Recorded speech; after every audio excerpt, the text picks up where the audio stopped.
अगर आपके बच्चे भी प्राइवेट स्कूलों में तालीम हासिल कर रहे हैं तो ये वीडियो, ये खबर आपके लिए जरूरी है। जरूरी क्यों है मैं आपको आगे बताऊंगा, लेकिन सबसे पहले मैं ये चाहूंगा कि आप मेरे साथ इस लाइव ब्रॉडकास्ट में जुड़ जाएं, क्योंकि एक अहम स्टेटमेंट जो है वो सामने आया है और ये statement directorate of school education Kashmir की जानिब से सामने आया है। और इस स्टेटमेंट में कहा क्या गया है वो मैं आपके साथ साझा करूंगा। और जिस तरह से मैंने शुरुआत में कहा था कि अगर आपके बच्चे प्राइवेट इदारों में, प्राइवेट स्कूलों में तालीम हासिल कर रहे हैं तो यह खबर सुनना आपके लिए जरूरी है। जरूरी क्यों है? क्योंकि अब आपके बच्चे का जो है वो एग्जाम है, एक बात, और दूसरी बात यह है कि आपके बच्चे का जो है वो आपने अपने बच्चों को स्कूल में एडमिशन करवानी है, नई क्लास की एडमिशन होनी है। नए साल पे बहुत सारी चीजें जो है वो सामने आएगी, वो बाद में हम बात करेंगे, लेकिन बड़ा बयान सामने निकल के आया है और ये बयान directorate of school education Kashmir की जानिब से आया। इसमें साफ तौर पर यह कहा गया है कि अगर आपके बच्चे से एडमिशन फीस जो है वो मांगी जाएगी तो आप हम तक उस बात को पहुंचाइए।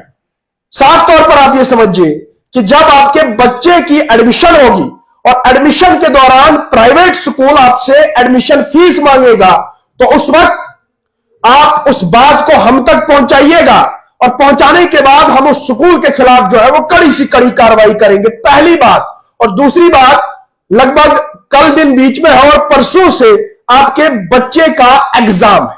एग्जामात के बाद सवाल यह सामने था कि कब बच्चों को विंटर वेकेशन जो है वो दी जाएंगी, तो इसका जवाब भी सामने निकल के आया है।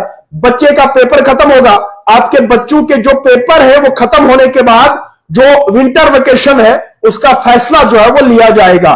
क्योंकि ये सवाल इसलिए सामने आया है, सर्दी का माहौल है, कश्मीर संभाग में दिन ब दिन बढ़ती जा रही है सर्दी, और कल रात जो कल गुजरी रात थी ये काफी सर्द रात जो है वो मानी जाती थी। और आज दिन में भी लगभग कश्मीर संभाग के पहाड़ी इलाकों में बर्फबारी देखने को मिली। लेकिन इसी बीच directorate of school education Kashmir की जानिब से लगभग 2 बयान बड़े आए हैं। पहला बयान कि कोई भी प्राइवेट इदारा, कोई भी प्राइवेट स्कूल बच्चों से एडमिशन फीस नहीं मांगेगा। अगर स्कूल एडमिशन फीस मांगता है तो उसके खिलाफ कड़ी से कड़ी कार्रवाई की जाएगी। और मजीद कहते हुए ये कहा कि हमने एक कमेटी का गठन भी किया है, जिस कमेटी का नाम फी फिक्सेशन कमेटी है। वो कमेटी इन सारे मामलों के ऊपर जायजा लेगी और जायजा लेने के बाद अगर कोई भी स्कूल इस मामले में जो है वो पाया गया तो उस स्कूल के खिलाफ कार्रवाई होगी। दूसरा बड़ा बयान यह है, जब उनसे पूछा गया, directorate of school education Kashmir से यह पूछा गया तो उन्होंने जवाब में उन्होंने यह कहा कि हम जल्द ही बच्चों के पेपर जो है वो खत्म होंगे और पेपर खत्म होने के बाद बच्चों को जो है वो विंटर वेकेशन जो है वो दी जाएंगी। पहला बयान मैंने आपको बताया और दूसरा बयान भी मैंने जो है वो आपको बताया। पहला बयान बड़ा बयान है, कोई भी प्राइवेट इदारा बच्चों से एडमिशन फीस नहीं मांगेगा, नहीं लेगा। और मैं वालिदैन से भी गुजारिश करता हूं कि जब भी आप अपने बच्चों की जो है वो एडमिशन करवाते हो तो उस वक्त अगर कोई भी प्राइवेट इदारा आपसे एडमिशन फीस मांगता है तो आप directorate of school education Kashmir से संपर्क करें और उसके बाद उस स्कूल के खिलाफ कार्रवाई अमल में लाई जाएगी।